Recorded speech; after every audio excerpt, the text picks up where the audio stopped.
dele, força e formosura no seu santuário. Aleluia.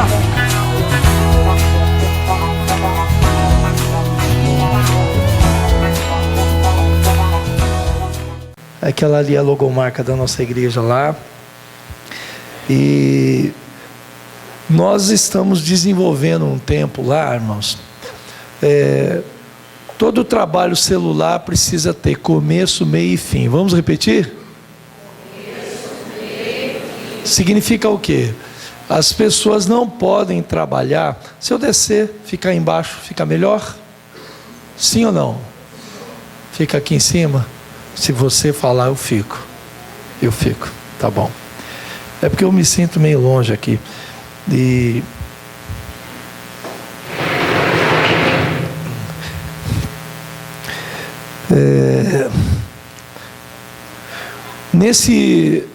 eu sou pastor há 28 anos, né?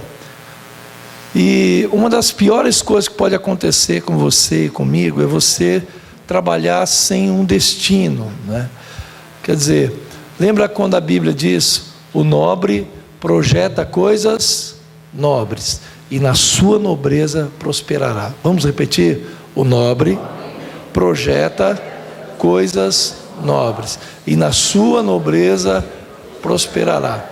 Isso significa o quê? Significa que todo homem de Deus, todo líder, ele precisa ter uma visão clara da vontade de Deus, do desígnio de Deus, do plano de Deus, do propósito de Deus. Todo líder, ele precisa saber o que fazer, como fazer, aonde fazer e em quanto tempo ele quer fazer aquilo.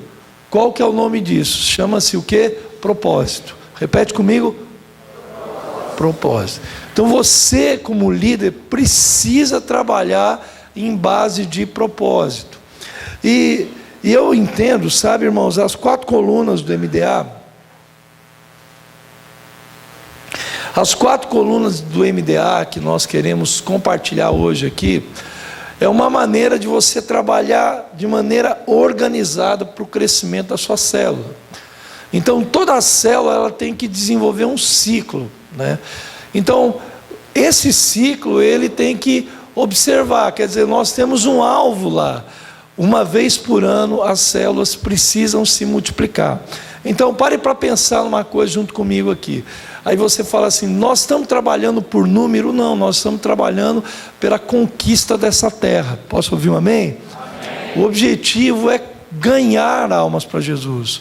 O objetivo é não somente ganhar, mas o objetivo é fazer com que cada pessoa que nós ganhamos ou venhamos a ganhar, elas sejam cuidadas. Então a gente não pode perder mais as pessoas. Então, não sei se você já viveu isso na sua célula. As pessoas vêm e do jeito que vêm, vão. Então elas vêm e vão. Esse é um problema. Um outro problema dentro das células é o quê? A célula, se ela não passar pelo processo de multiplicação, se ela não crescer e não se multiplicar, a tendência natural é aquela célula ela diminuir. Em vez de ela entrar num processo de crescimento e desenvolvimento, ela entra num processo de involução e de decréscimo. Por quê? Porque as pessoas acabam girando, elas estão sempre em torno das mesmas pessoas. Então, qual que é o diferencial? As nossas células, elas têm a edificação, mas o objetivo final das células é a multiplicação. Então, durante muito tempo, as pessoas elas pegam a célula e elas viram um grupo de comunhão, né?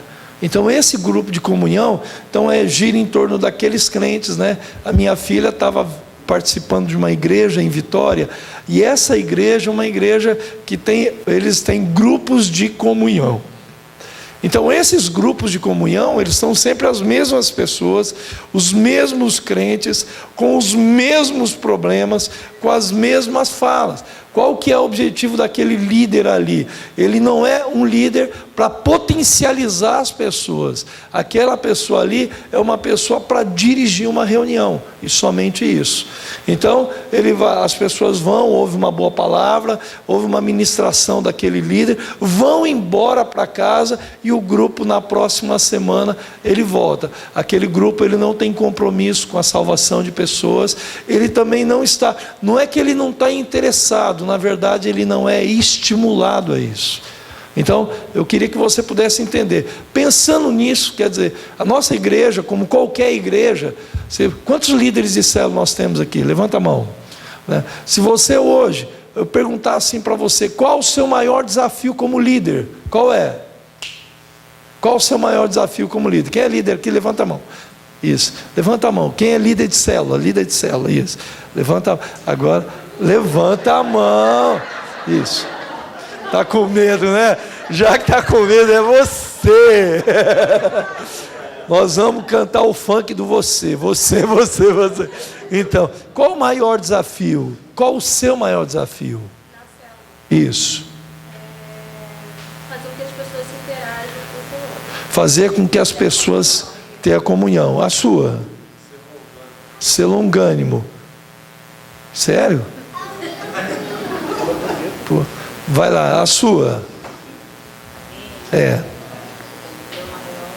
Desafio. Fazer com que as minhas discípulas tragam novas pessoas. Menino, você é demais, ó. É nós, é Corinthians, essa aí. Você percebe? Qual que é o maior desafio de um líder?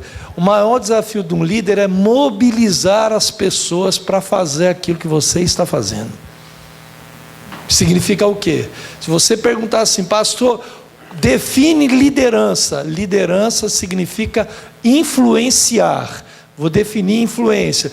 Influência significa mobilizar as pessoas para fazer aquilo que eu estou fazendo.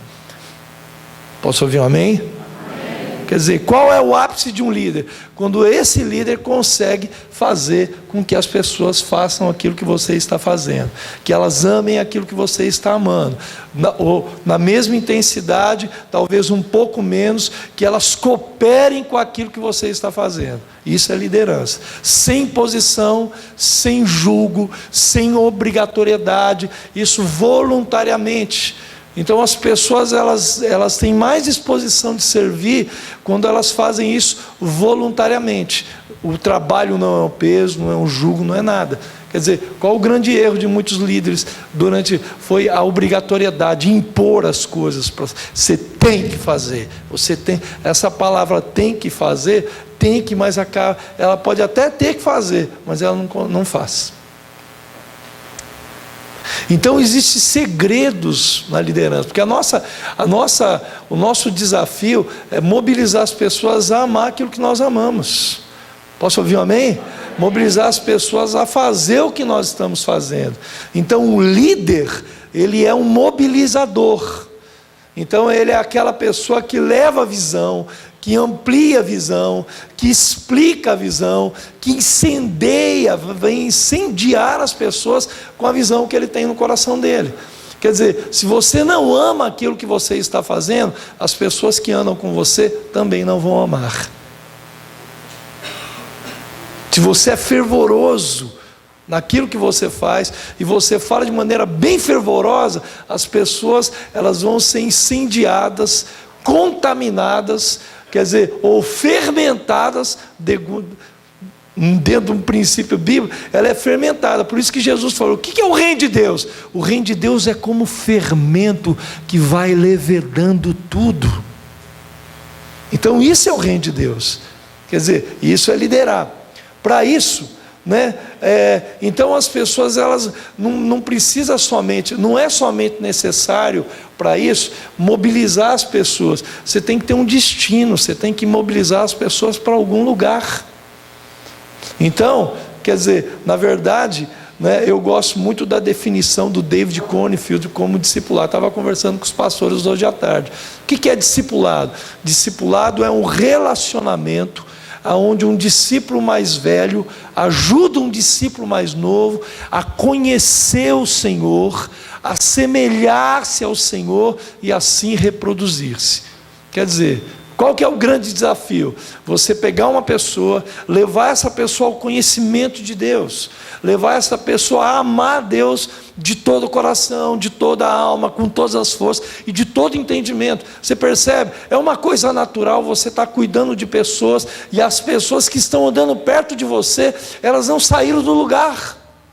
É natural isso? Não, significa que eu tenho que melhorar a minha condição de líder, eu preciso melhorar o meu tipo de liderança para mobilizar as pessoas. Se isso não está acontecendo, alguma coisa está errada do jeito que eu estava fazendo.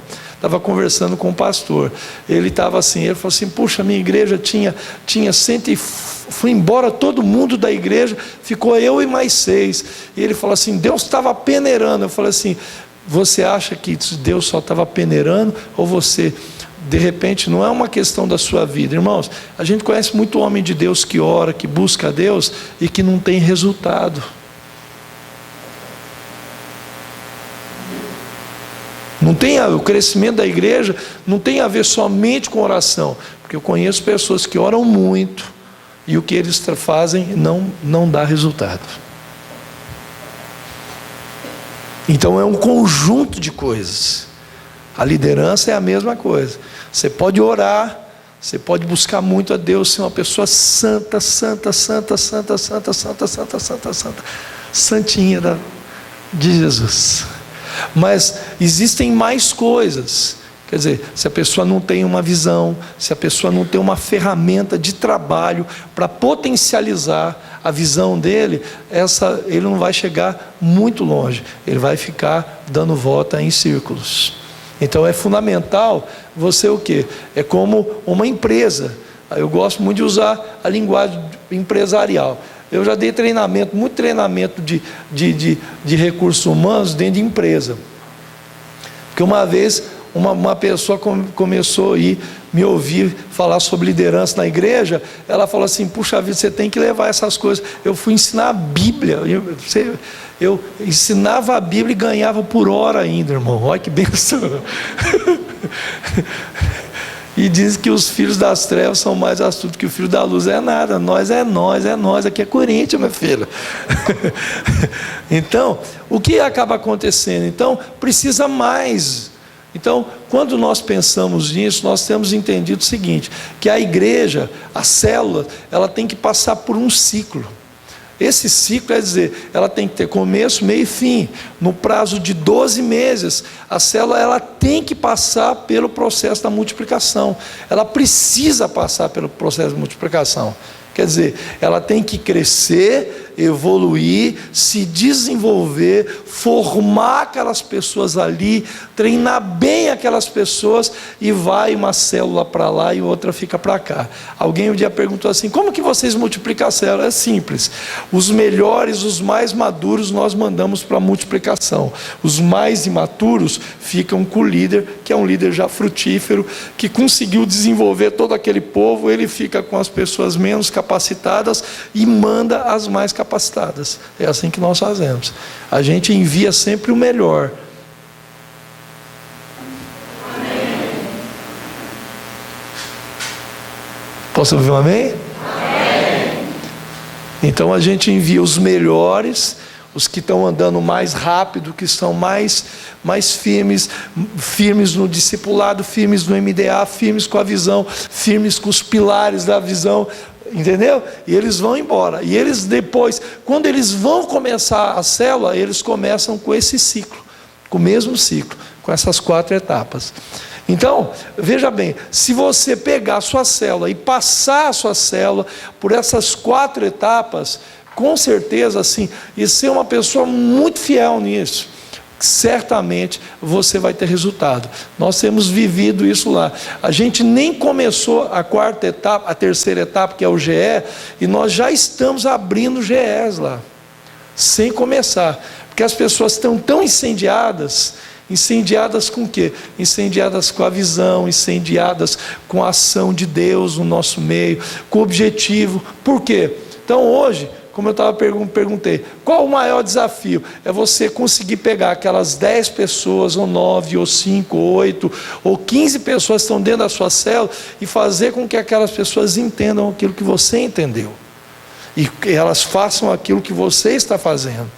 Quer dizer, quanto mais você potencializa as pessoas, mais capacidade de crescimento você tem. Quanto menos você potencializa as pessoas, menos capacidade de crescimento você tem. Significa o quê? Que o crescimento depende da quantidade de trabalhadores que você consegue arregimentar, formar, treinar e enviar. Então, quanto mais olhar para uma pessoa, não é simplesmente olhar para aquela pessoa e ver aquela pessoa com a vida transformada, é ver aquela pessoa. Pare para pensar nisso. Você ganha aquela pessoa, resgata ela da desgraça da vida dela, da droga, do álcool, da prostituição, tudo aquilo lá. Aí o que a gente faz? Pega aquela pessoa, começa a fazer o discipulado 1, no nível 1, que é uma revista que nós temos, que nós chamamos de Recomeçar. Essa pessoa entra naquele modelo e durante 21 semanas ele vai ser instruído aquilo. O objetivo não é somente ensinar doutrina para aquela pessoa. A doutrina que a gente ensina é uma maneira de criar um elo, de um relacionamento entre as, porque são duas pessoas estranhas, e aquela revista é uma maneira do quê? De criar o relacionamento. Então toda semana aquele discipulador e aquele discípulo vão se encontrar. Eles vão se encontrar a princípio para checar 4 áreas da vida dele.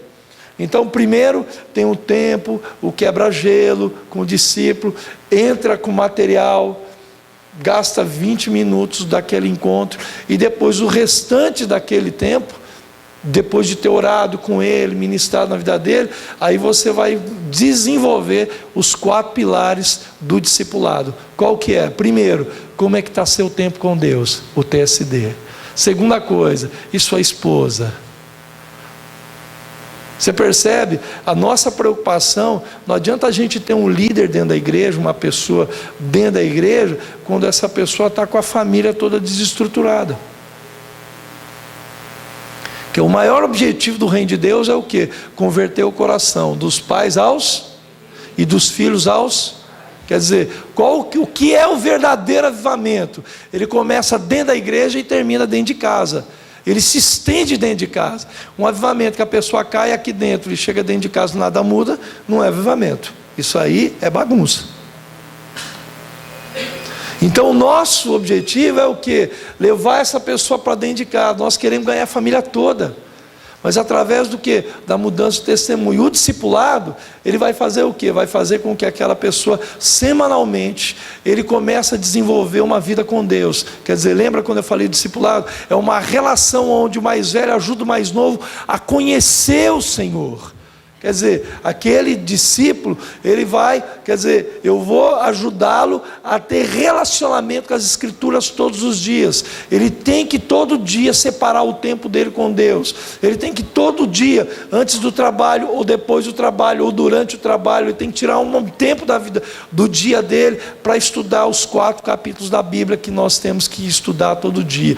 Para gastar um tempo daquele dia, 20, 30, 40, 50, 1 hora, ou de acordo com a fome e a sede dele, ele gastar tempo de ter relacionamento com Deus. O que a gente percebeu? Que Sociedade Bíblica diz isso. Dos crentes hoje, 20% somente dos crentes dentro de uma igreja leram a Bíblia toda uma vez na sua vida. Isso incluindo pastores e líderes,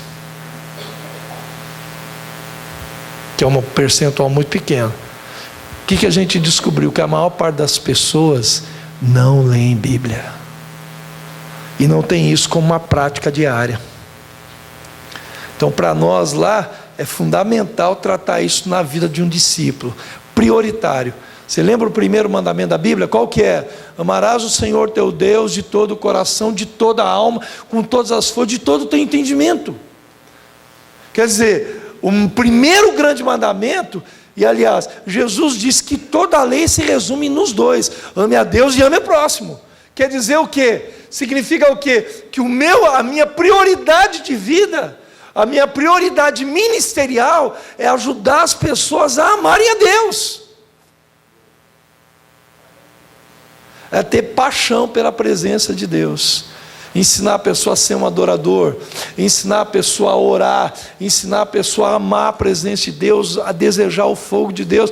Você percebe, irmão? É uma coisa antinatural o crente não gostar disso. Então, quando isso não acontece, alguma coisa está errada. Então, o papel nosso como discipuladores é levar a pessoa a isso, levar ela a amar o Senhor, a desafiar ela a isso.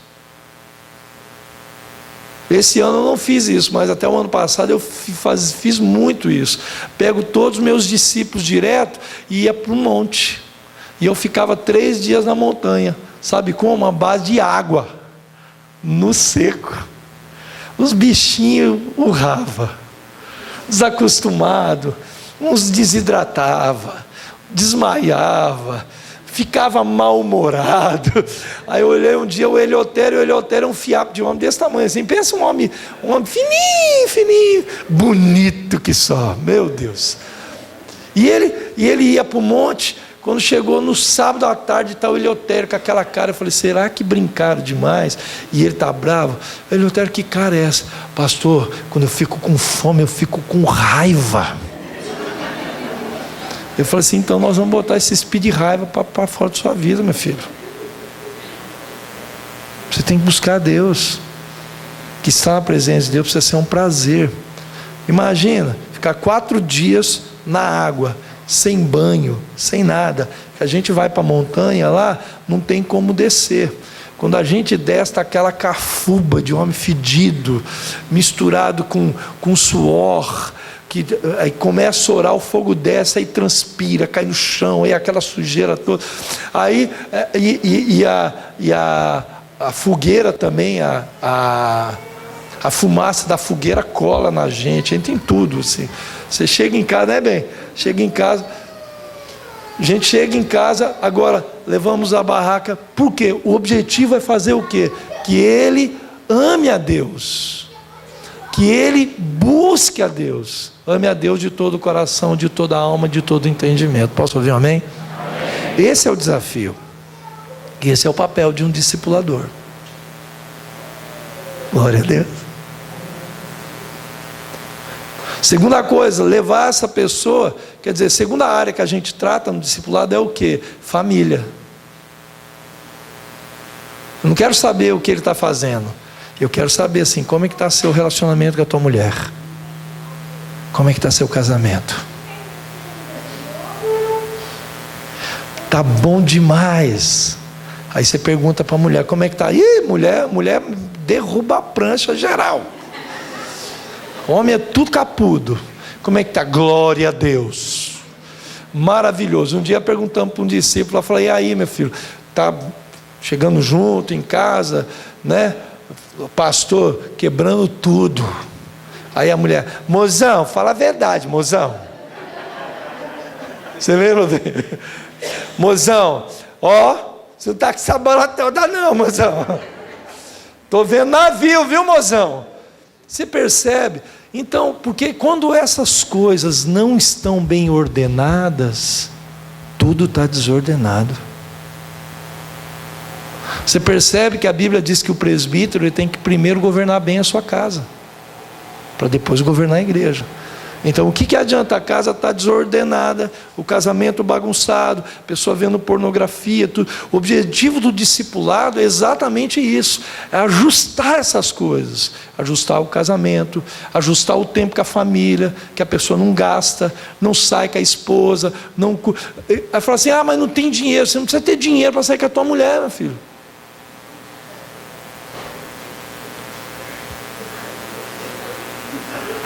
Você não tem dinheiro para pagar a casquinha ali na praça? Vem cá, eu vou te arrumar. Cara de pau. Você percebe? Então essas coisas, e a mesma coisa, terceira área, os filhos. Irmãos, tem meninos, eu tenho um sobrinho que assumiu a homossexualidade. Sabe Com quem ele casou? Com o irmão da igreja. Aconteceu dentro da igreja. Então não é todo mundo que está dentro da igreja que é gente boa. Por que isso? Pai ausente, a mãe ia cantar no coral e largava. Ele é bonitinho, ele é engraçadinho, ele é engraçado, ele é descolado, aquela coisa toda tal, e ele está descolado. Virou uma franga. Estou falando que é sério isso, gente. É muito sério. Sabe o que é isso? A ausência dos pais, a falta do pai, da referência do pai. Sabe, irmão? Quando o menino começa a ficar muito... A gente estava agora em Campinas lá, estava com um pastor lá, o filho do pastor, assim, bem, assim, diferente, né? Aquela coisa. Eu falei, querido, você não está achando que seu filho tem um jeito meio estranho? Aí eu falei assim, ô pastor, você percebeu? Eu falei assim, meu irmão, só um cego não vê.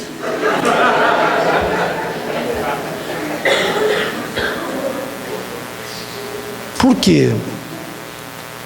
Porque a pessoa não vai vendo. Está muito ausente. O filho tem um amigo diferente. A gente lá, eu estava ministrando lá tal, e o menino adorava assim, ele ia chorar, ele chorava assim. Eu falei, que é isso, gente? O sangue de Jesus tem poder, não é, meu bem? E eu cheguei, eu falo, irmãos, falei, querido, eu amo você, eu tenho que falar isso está me incomodando, porque discipulador é para isso.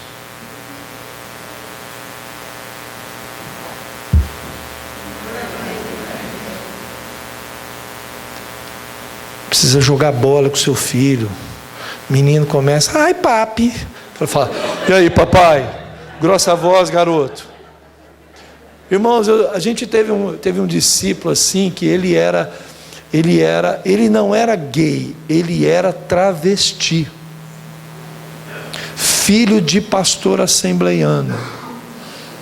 O vô pastor, o pai pastor, toda família assim. E o cara travesti. E eu tinha o cabelo comprido. Foi num tempo assim, que eu tinha feito um voto, o cabelo bem comprido, aquela coisa toda. E eu, como era um voto, eu não deixava qualquer pessoa pôr. Então, de vez em quando eu ia no salão, não é para alisar o cabelo. Eu ia para o salão para hidratar. Porque o homem não liga para isso. Eu não sei fazer isso. Aí chegava lá, a Sônia, né? Como que era o nome dela? Sônia, Sueli, né? Falava assim, ô Sueli, não, o Douglas vai hidratar seu cabelo. Eu falei, não, aquela biba não põe a mão na minha cabeça não. Não dá não, filha, não pode, não tem condição. E eu era muito preconceituoso também, a ponto de ter falta de amor. Aí o tempo foi passando, um belo dia eu fui no jantar. E nós estamos num jantar na casa dela de aniversário, a sociedade da cidade lá, e o Douglas estava no jantar sentado numa mesa sozinho. E eu falei para Neiva, vamos sentar com ele? Aí sentamos e começamos a conversar. E conversamos de tudo. Chegou num determinado momento, eu perguntei, eu estava doido para falar com ele, para pregar para ele. Aí quando eu estava indo embora assim, falei assim, Douglas, eu estou indo embora. Ele falou, pastor, Deus te abençoe, aquele jeitinho e tal. Eu falei, mas eu tenho uma coisa para te falar, meu filho. Deus, quando criou você homem. O diabo distorceu a tua identidade. E é o diabo que fez isso. Deus não te fez mulher. Deus te fez homem. O que você tem no meio da sua perna aí é coisa de homem. Então ele não te fez uma menina. Não tem isso, não existe isso, meu filho.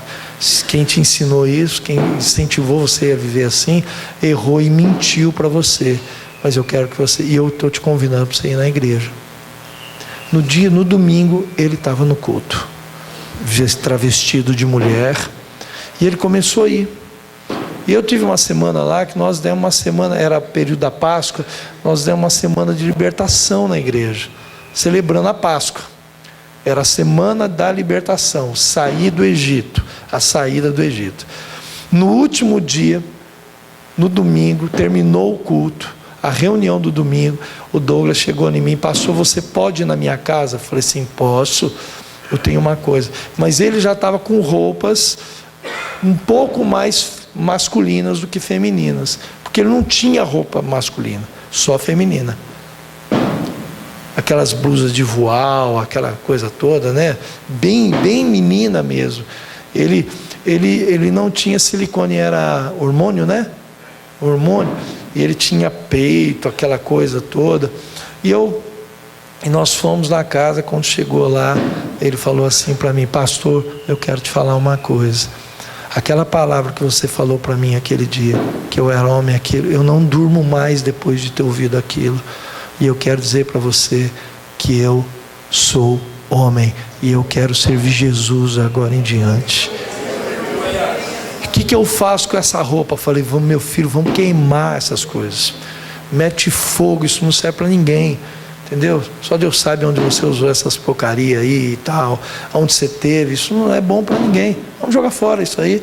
E ele começou. Só que a pessoa, irmãos, ela vem, ainda tem aqueles jeitos, né? Rebola, tem aqueles chiliques, e aqueles gritos assim, bem, né? Neiva tal, pega leve, tem aquelas coisas. Aí ele chegava, um dia chegou num culto de domingo lá com roupa de homem, com uma faixa laranja na cabeça. Douglas, que faixa é essa na cabeça, Douglas? Falei assim, eu achei fashion, tá muito gay isso, você é homem. Você acha? Fala grosso, fala igual homem, você é homem. Por quê? E qual era? Eu precisava ajudar ele a virar homem, gente. Você compreende o que eu estou dizendo? E esse menino foi mudando. Agora, recentemente, fui pregar em Valadares. Ele estava lá na igreja, aquela barba bonita. Falei, rapaz, eu estou até com inveja assim, essa barba. Você gostou? Estou chique. Falei assim, tá chique demais. Com roupa assim, bem masculina, aquela barba grossa, bonita. Eu falei assim, o que está faltando? Eu falei assim, meu filho, está faltando agora uma esposa para você. Você compreende, querido? Então a gente precisa entender que o objetivo é tornar essa pessoa, além de conhecer a Deus, tornar essa pessoa o que é semelhante a Jesus. E assim ela reproduzir. O Douglas começa a levar os amigos, levar para a igreja, leva para a célula, e ele começa a influenciar as pessoas e reproduzir nas pessoas aquilo que ele ganhou. Posso ouvir um amém? Todo o objetivo do cuidado é esse. Todo o objetivo do cuidado é esse. E a gente, quando faz isso, fala com muito amor. Fala com, a gente leva em tom de brincadeira aqui e tudo, mas isso é feito com muito amor, para não ferir, para não agredir. O Douglas uma vez teve uma recaída, nós fomos encontrar, qual é o nome daquela cidade que nós fomos buscar ele, meu bem? Lá não sei aonde, ele teve uma recaída e cheirou a noite inteira, cheirou cocaína, e eu fui atrás do Douglas. Sabe, irmãos, quantas vezes eu corri atrás de um discípulo?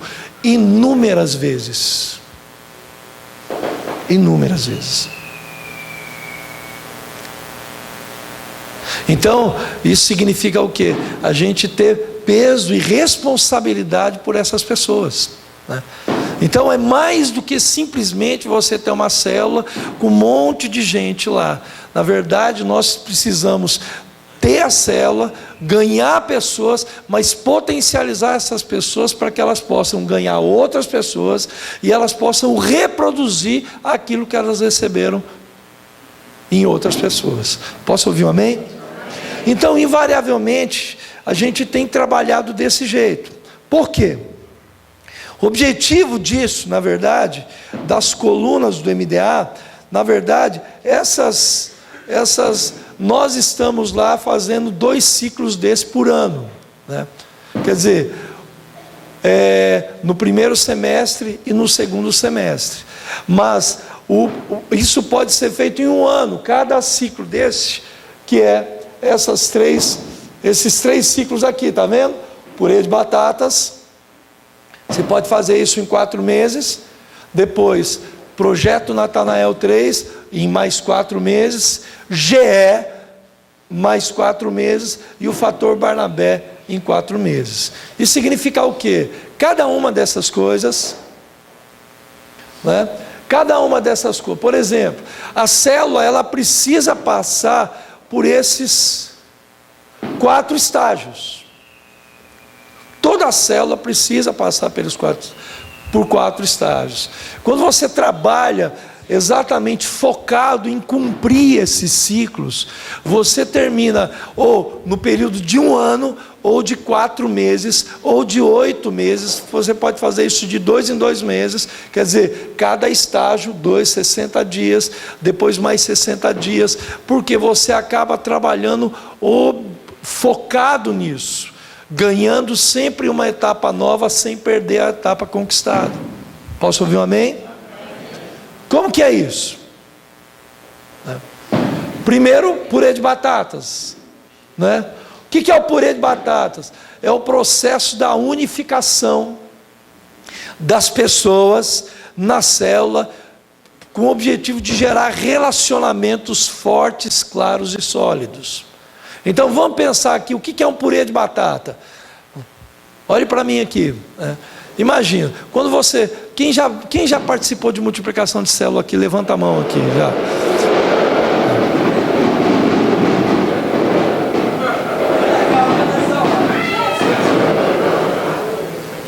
Glória a Deus. Toda a glória seja dada para Jesus, né? Então preste atenção. O purê de batatas, quando você a tendência natural é que as pessoas não queiram a multiplicação. Porque quando você estabelece os relacionamentos dentro da célula, os vínculos dentro da célula, a tendência natural é que as pessoas não queiram ir para uma experiência nova de crescimento. Então, na verdade, o objetivo é que todas essas pessoas possam, num determinado momento da vida, elas vão. Ok? Posso ouvir um amém? Como que é isso? Purê de batata, repete comigo, purê de batata. O que é um purê de batata? Você junta a célula, tem lá 15 pessoas, mas são 15 pessoas diferentes uma das outras, né? Endurecidas, com cascas. Então imagina um saco de batatas. Um saco de batata não é um purê de batata, é um saco de batata. Cada batata é individualizada, cada batata é uma batata, né? Ela está ali, né? Na dela, ela é só uma batata, né? Mas para a gente fazer um purê de batata, um bom purê de batata, você pega as batatas. Qual a primeira coisa que você faz no purê de batata? Não. Você pega a batata e joga na água e ferve essas batatas. Posso ouvir um amém? Quer dizer, é o processo de Deus. Para quê? Para amolecer essas batatas. Então, por exemplo, nós tivemos uma experiência muito legal agora, quando nós voltamos do reencontro, a gente deu uma repaginada no reencontro, dentro da visão do MDA. Focado em lealdade, focado em honra, focado em respeito, em promover um ao outro. Porque normalmente, irmãos, né, no processo do purê de batatas, nós temos que aprender a fazer com que as pessoas elas desenvolvam relacionamentos fortes, relacionamentos sólidos. Vou dar um exemplo assim. Nos nossos dias, é muito comum as pessoas elas não terem muito tempo dentro de uma igreja. Depois de um tempo dentro da igreja, a pessoa ela rompe a relação e vai embora. Por quê? Porque ela não está arraigada ali naquele lugar. O que prende as pessoas dentro de uma igreja são os relacionamentos. Você pode perceber. Por que a pessoa, não é uma questão da palavra somente, não é uma questão do louvor, é uma questão daquelas pessoas estarem bem vinculadas. elas estão firmadas em relação. Nós somos em 5 pastores hoje no presbitério da nossa igreja, 6 com o pastor Antônio Cirilo. Desses 5, eu tenho um relacionamento com o pastor Cirilo há 28 anos, pastor Rubens há 20 anos, pastor Cleiton há 17 anos, pastor Rafael há 7 anos e o pastor Luiz Stanislau há 15 anos. Dá para você? Por quê? Nós temos uma aliança onde a nossa aliança está acima das nossas diferenças. Às vezes, nem sempre a gente pensa a mesma coisa, mas a gente decide caminhar junto. Às vezes o relacionamento fica difícil, mas nós decidimos andar juntos, nós decidimos caminhar juntos até a vinda de Jesus. Aleluia, queridos. Nada vai perdurar quando as pessoas elas não estão comprometidas e aliançadas umas com as outras. Quer dizer, são batatas independentes. Quer dizer, até fazer o purê da batata. Aí o que você faz? Primeiro, vamos fazer o purê? Pega a batata, põe na água, ferve a batata. Aí o que você faz? Começa a tirar as cascas da batata. A batata, ela depois de fervida, a casca sai facilmente. O que é a casca? São as máscaras. Por quê? Porque as pessoas nem sempre falam o que estão pensando. É como Homero, aquela frase homérica, né? Horrenda coisa como as portas do inferno é o homem dizer uma coisa e pensar outra. Então, como as portas do inferno, a pessoa diz uma coisa, mas ela pensa outra. Ela diz uma coisa a respeito da igreja, mas ela pensa outra coisa a respeito da igreja. Ela diz uma coisa a seu respeito, mas ela pensa outra coisa ao seu respeito. Então os relacionamentos não são transparentes. Eles estão todos encascados, né? Está cheio de casca, né? Então, uma das coisas, quer dizer, o purê de batata, as pessoas precisam tirar as máscaras. Pare para pensar nisso comigo, irmão. Lembra quando a Bíblia diz? Se andarmos na luz, como Ele na luz está, nós temos comunhão uns com os outros. Então, qual que é a base da luz? Qual que é a base da comunhão? A luz. O que é a luz? A verdade. Uma coisa chamada transparência. Posso ouvir um amém? Amém. Você percebe, irmãos? Porque às vezes as pessoas estão pensando coisas horríveis umas às outras. Elas estão magoadas umas com as outras, mas nunca fala e nunca resolve o problema. Fazer purê de batata significa o quê? Enquanto a igreja ela não entra no processo de unificação, ela não vai entrar no processo de multiplicação. É uma coisa simples. Então o processo de crescimento está intimamente ligado com a unidade da igreja.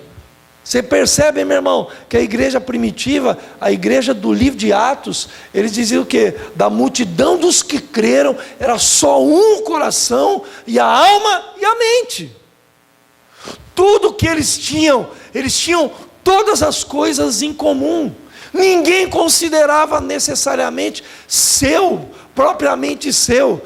O quê? Por quê? Porque o que era de um era do outro. Lembra? A ideia da unidade da igreja é a ideia de Jesus. Quando Jesus vai falar sobre a unidade, ele fala assim: Pai, eu oro para que eles sejam um, como eu e tu, ó Pai, somos um. Como que eles são um? Todas as tuas coisas, ó Pai, são minhas, e todas as minhas coisas são tuas.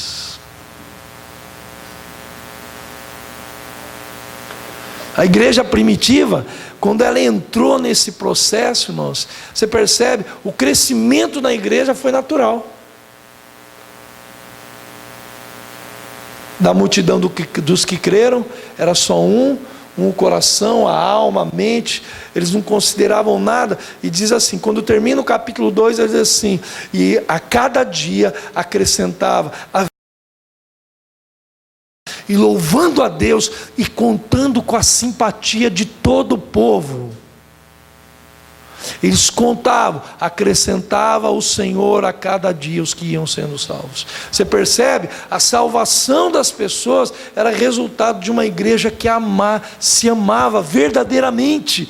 Eles deixaram de ser batatas individuais e se tornaram purê. Por quê? Você tira a casca da batata. Depois que você tira a casca da batata, você pega as batatas e você começa a argamassar a batata. E você vai juntando a batata. Você vai juntando, tá vendo? Aí, até que chega um determinado momento, aí você bota um leitinho ali e ele fica mais condensado e não é mais um saco de batatas. É um purê de batata. O processo de crescimento dentro de uma célula tem que passar por isso. Você consegue entender o que eu estou dizendo, irmãos? Em outras palavras, nós precisamos gerar um ambiente de amor. Repete comigo. Necessitamos gerar um ambiente de amor. De novo. Necessitamos gerar um ambiente de amor.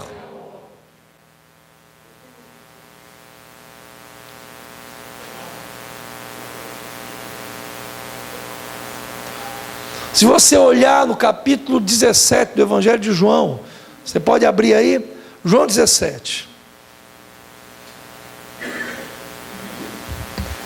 Sobre o que nós estamos falando? Sobre o purê de batatas. Uma célula, para ela se desenvolver, meus irmãos, pare para pensar. Salmo 133 diz o quê? Ó, quão bom e quão suave é que os irmãos estejam em união. Não é junto, é em união. Porque a pessoa pode estar junto e estar desunido. Aleluia? Aleluia? Pare para pensar. Então o crescimento, ele é uma consequência dos relacionamentos. Vamos lá? Verso 2. Todo ramo que estando em mim não der fruto, ele o corta, e todo que dá fruto, limpa, para que produza mais fruto ainda. Vós estáis limpo pela palavra que eu vos tenho falado. Permanecei em mim, e eu permanecerei em vós. Não pode o ramo produzir fruto de si mesmo. Você percebe, meu irmão, no João 17, João 15. Aleluia. Fala aleluia, irmão. Aleluia. Glória a Deus. Essa minha mulher é maravilhosa. Com ela sempre, gente. Porque se não é ela aqui, fica todo mundo com cara de banana, com cara de poste. Falei, que cara ignorante, está todo errado. Ela é a única que fala. Aleluia.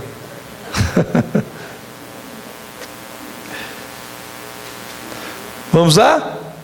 Quem achou, diga amém. Amém. Agora quem não achou fui eu.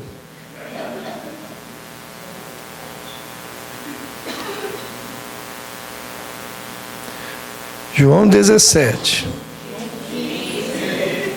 Ah, vocês aprenderam, né? Estão ligados, né? Só para testar vocês. Vocês estão atentos, isso é muito bom. João. Tem café aí? Vamos lá? João? Ah, tá ligado, né? Vamos lá.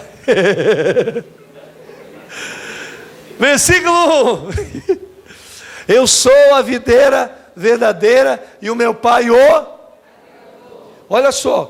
Todo ramo que estando em mim, que não der fruto, ele o corta. Você percebe, meu irmão? Existe um mandamento de Deus para que eu venha dar fruto.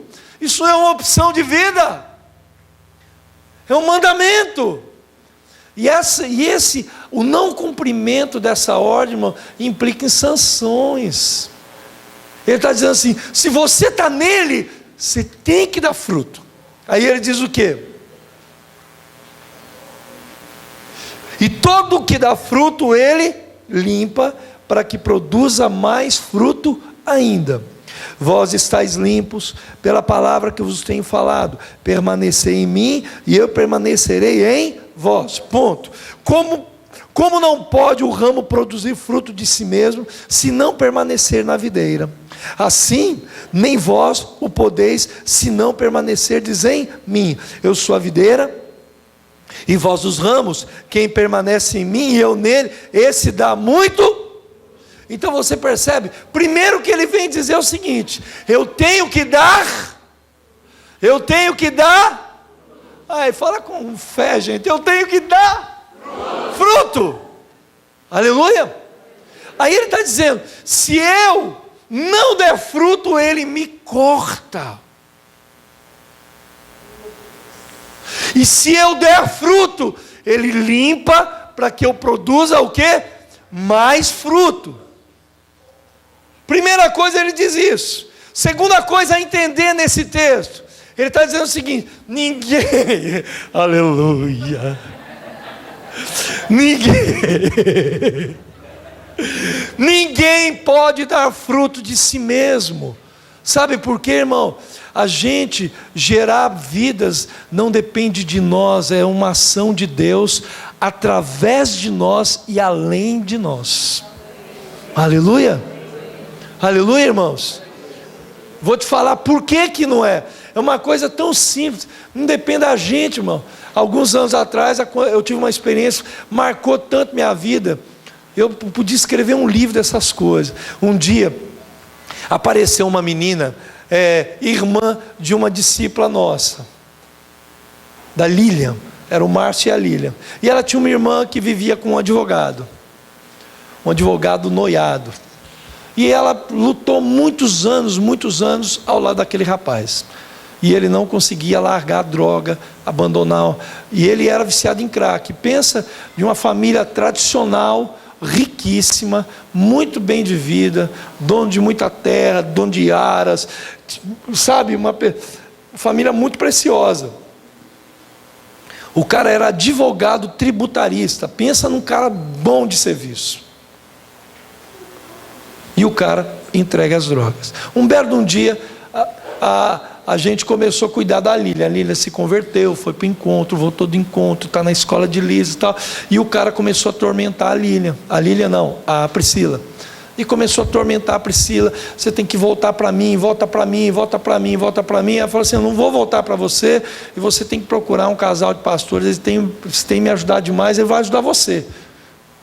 Aí um belo de um dia aparece aquele maluco fedido, sujo, todo esculachado, na porta da minha casa pedindo ajuda. Eu não sabia quem era ele, eu sabia que não sabia nada da vida dele. E ele falou assim: falaram que você ajuda pessoas assim. Eu falei: ajudo, meu filho, vamos andar. E eu comecei a andar com ele. Eu ia fazer uma visita, levava o Fernando comigo. Ia no supermercado, levava. O Fernando virou uma sarna, pensa num cara sarnento.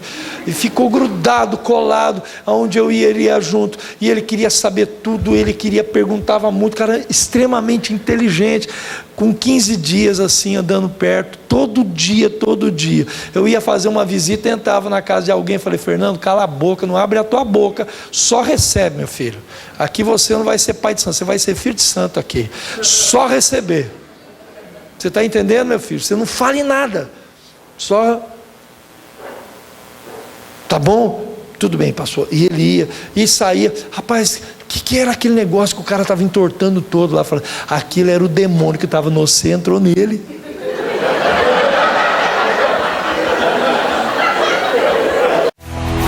Glória e majestade estão diante dele. Força e formosura no seu santuário. Aleluia.